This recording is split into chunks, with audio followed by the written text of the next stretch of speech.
পরিষদগুলো এবং political personal যদি আবারও আপনার এই পরিচালনা পরিষদগুলোর সাথে অন্তর্ভুক্ত হতে থাকে, তাহলে কিন্তু আবারও কিন্তু আমরা দুর্নীতির কিন্তু একটি মহা উৎসব কিন্তু একই আবার প্রবলেম আমরা দেখতে পারবো। তো এটার থেকে বিরত থাকতে যে নির্বাচিত সরকার হোক, আপনার অন্তর্বর্তীকালীন সরকার হোক, ভবিষ্যতে আপনার তত্ত্বাবধায়ক সরকার হোক, মূল কথা হচ্ছে বাংলাদেশে 15 বছরে যা হয়েছে এবং এর এর এর প্রতিচ্ছবি কিন্তু আমরা আগের থেকে কিন্তু আমরা দেখেছি। অতীতে যে বিগত 54 বছরে কিন্তু ব্যাংকিং খাত থেকে দুর্নীতি হয়েছে, কিন্তু 15 বছরে যেই মাত্রায় হয়েছে সেই মাত্রায় আমরা ইতিহাসে কোনোদিন আমরা দেখি নাই।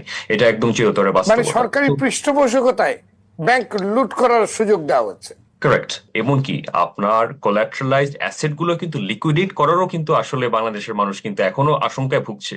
ভবিষ্যতে নির্বাচন হবে নাকি, আমরা কি একটা স্থিতিশীল সরকার আগামী দিনে পাবো নাকি। আর বাংলাদেশের রাজনীতি অর্থনীতি এক অপরের কিন্তু আসলে সত্যিকার অর্থে কিন্তু পরিপূরক। তো আমরা জানি ভবিষ্যতে যারা এই লুটপাটের সাথে, এই লুটতরাজের সাথে যারা আসলে সম্পৃক্ত ছিল, তারা যদি কোনো একদিন ফিরে আসে, এদের অর্থ স্বাভাবিকভাবে আপনি চিন্তা করতে পারেন, তারা যদি বাংলাদেশে যে পরিমাণ অর্থ তাদের হাতে আছে, একটা সাধারণ একজন ক্রেতা